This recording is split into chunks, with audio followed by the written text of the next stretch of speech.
Welcome to this lecture series on environment and ecology presented by Mentors for IAS in association with Bangalore IAS Academy and Namak APSC. So in this particular video, we'll be briefly discussing about soil pollution as well as solid waste pollution which is caused by solid waste and a few measures when it comes to solid waste management.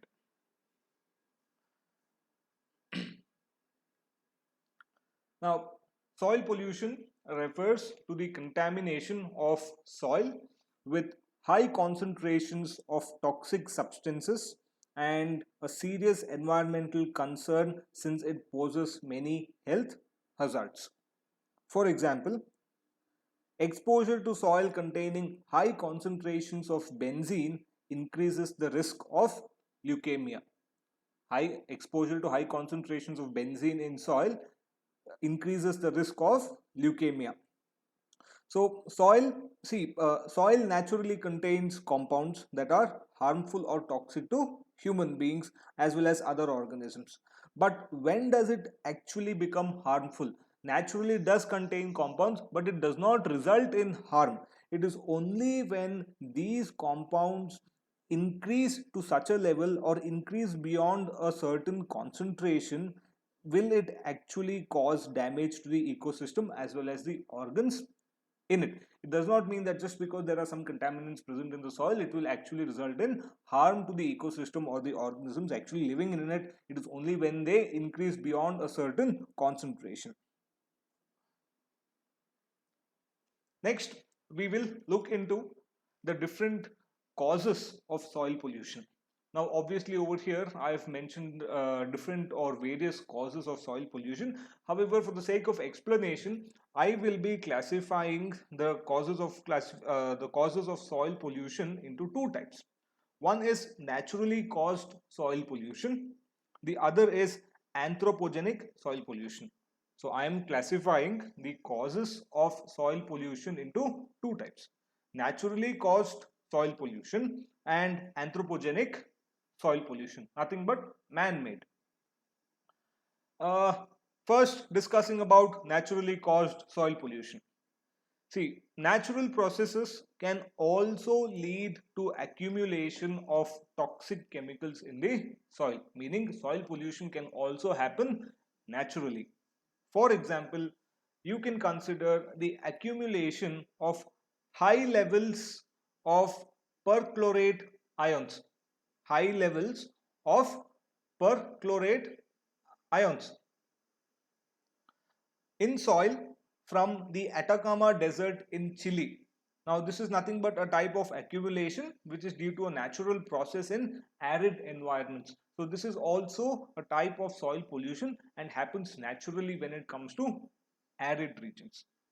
Similarly, soil pollution can also happen or take place due to human activities. We are referring to it as anthropogenic soil pollution.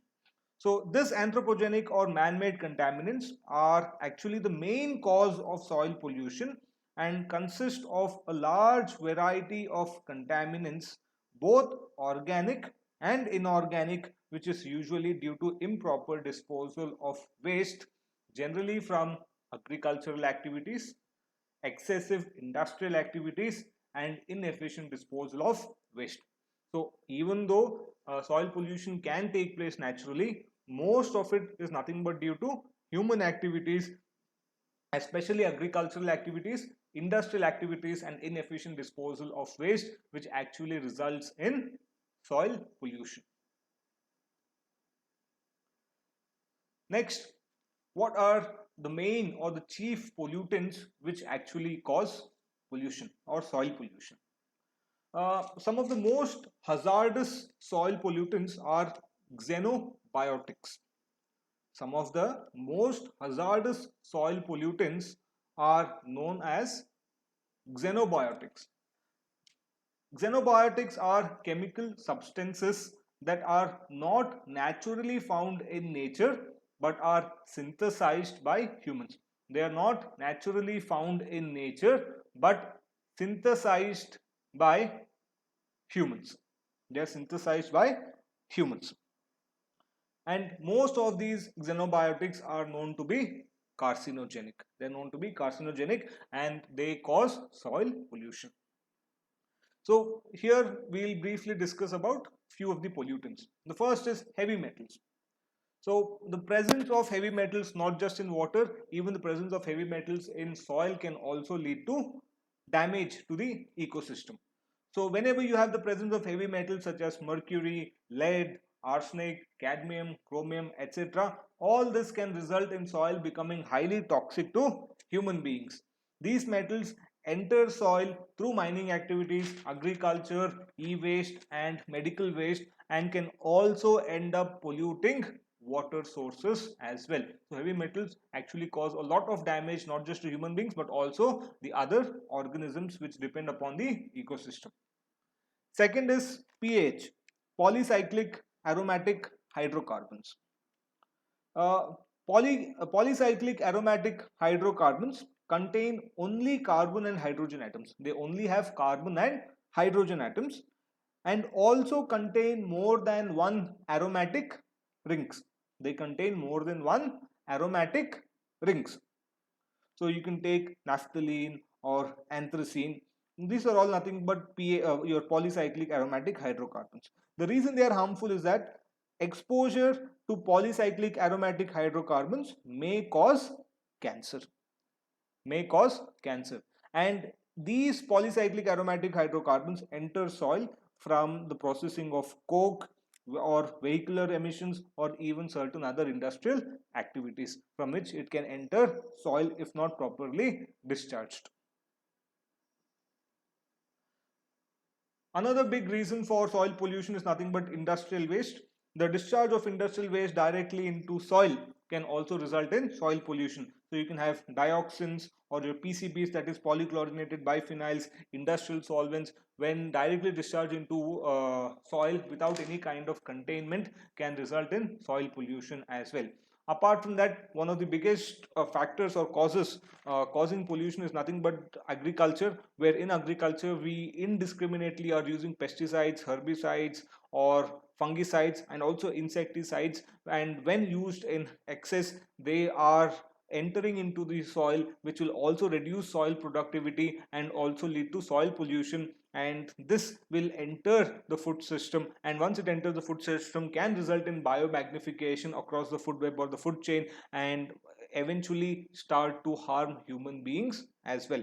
Therefore it is very important to prevent soil pollution, because if soil pollution is not prevented it can enter into the food chain, and once it enters into the food chain it does not affect only those organisms which are consuming it in the initial stages, but due to biomagnification tremendously affects other organisms in the higher levels of the food chain. Okay, next we'll just briefly discuss about the effects of soil pollution. So you can see over here as to how soil pollution actually affects. There are different reasons as to why we have to prevent soil pollution.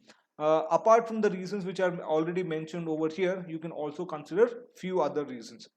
For example, soil pollution can also contribute towards acid rain by releasing ammonia into the atmosphere. It can also cause acid rain, not cause, contribute towards acid rain. Uh, when you have volatile contaminants, for example, since volatile contaminants in the soil can be carried away into the atmosphere by winds or can seep into underground water reserves, soil pollution can directly contribute to air pollution and water pollution as well.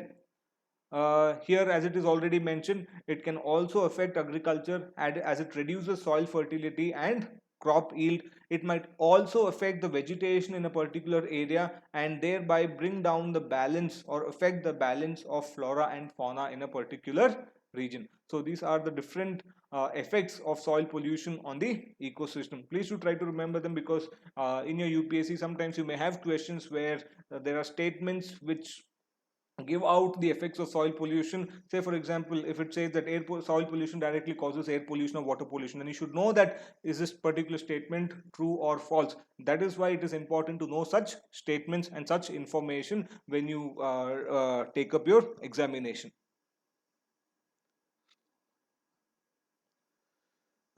Before taking up solid waste, I would just like to mention that, see, when it comes to soil pollution, controlling this type of pollution is easy, provided we take the necessary steps and these steps are implemented. We only have to bring about better management into agricultural practices. And if this can be done, if farmers can be educated to inculcate better management, better use of pesticides, insecticides, and herbicides, soil pollution up to a great extent can be reduced. Another big problem is nothing but solid waste management. If waste disposal can also be managed, soil pollution can be reduced to a great extent. And we do have some other remedial measures like bioremediation or phytoremediation. If time does permit, we can take it up later. Bioremediation, phytoremediation, or even mycoremediation.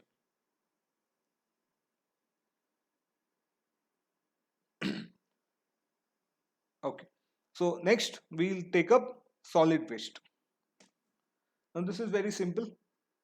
Solid waste refers to man-made waste or garbage, mostly plastic, which are discarded in the environment and often found in the sea floating on land or even submerged, and ends up in accumulation zones such as the mouths of rivers, estuaries, or the sea. Apart from that, solid waste apart from that, solid waste may also include sludge from wastewater treatment, industrial, commercial, mining, agricultural, or municipal waste as well. All these things can be considered to be solid waste. So here what we will do is we will classify solid waste broadly into three types. One is municipal waste, the second is hazardous waste, and the third is hospital waste. Municipal waste is simple. This generally includes household waste. This generally includes household waste, plastic, construction debris, as well as sanitation residue. As well as sanitation residue. All these things are considered to be municipal waste. Hazardous waste refers to toxic substances which may be corrosive, inflammable, or even explosive. They are generally toxic in nature. Hazardous wastes are mostly generated from industrial sector, but some may even be household wastes such as old medicines, paints, solvents, batteries, or acids, disinfectants, which are also used in our homes. Finally, we have hospital waste. Hospital waste is generated during the diagnosis, treatment, or immunization of humans or animals, as well as in biomedical research. But since the notification of the biomedical waste handling and management rules, the biomedical waste handling and management rules 1998, biomedical waste handling and management rules 1998, hospital waste segregation, collection, treatment, and disposal has been streamlined as of today. So as of today, hospital waste, the way hospital waste is discharged has been streamlined to a great extent thanks to the notification of this biomedical waste handling and management rules 1998.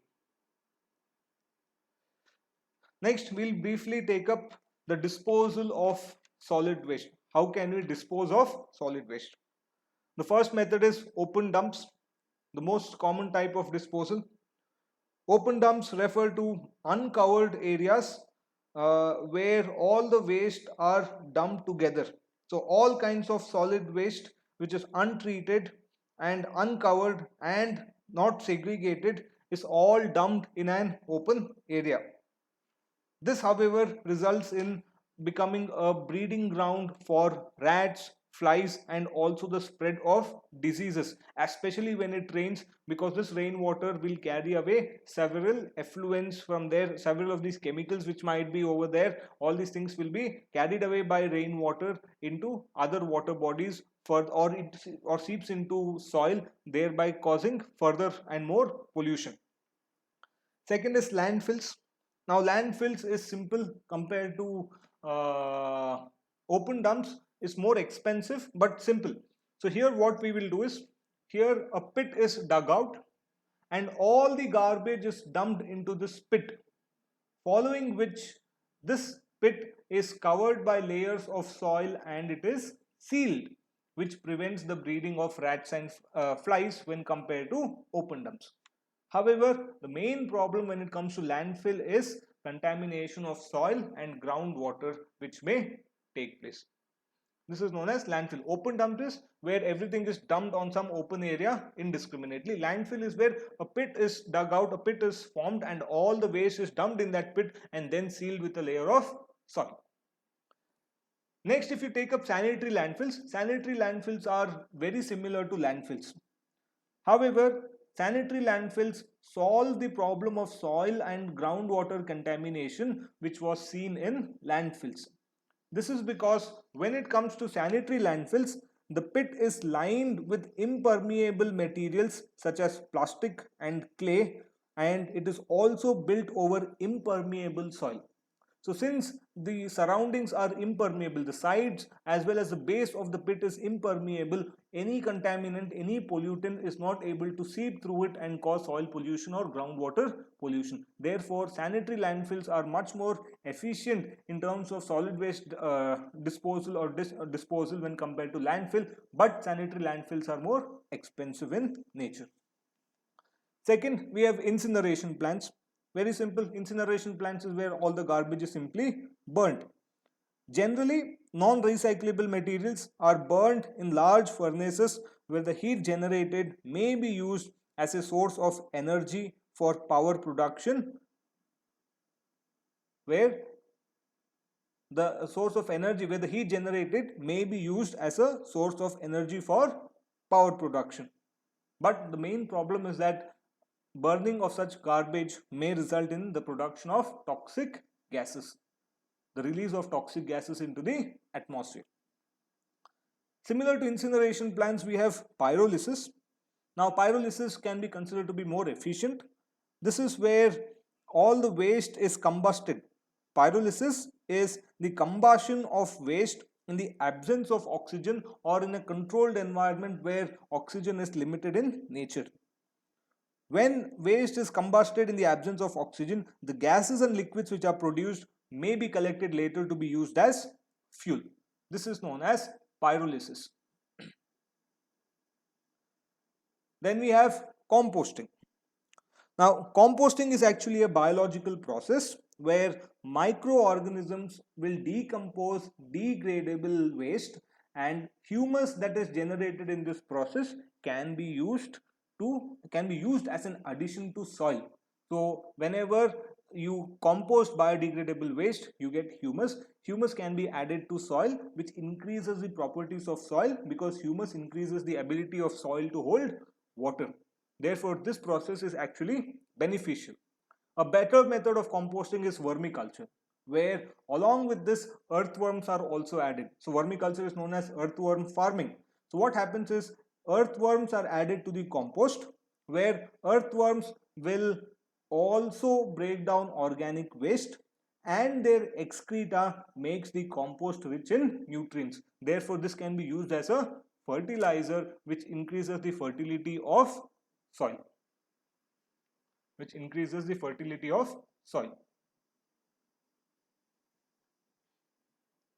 So with this, we complete our brief discussion about soil pollution and also solid waste management as to different methods as to how solid waste can be managed. If you do have any doubts, please do write to us.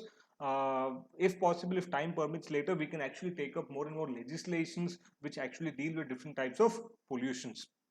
So thank you for watching. Please do follow for more such videos.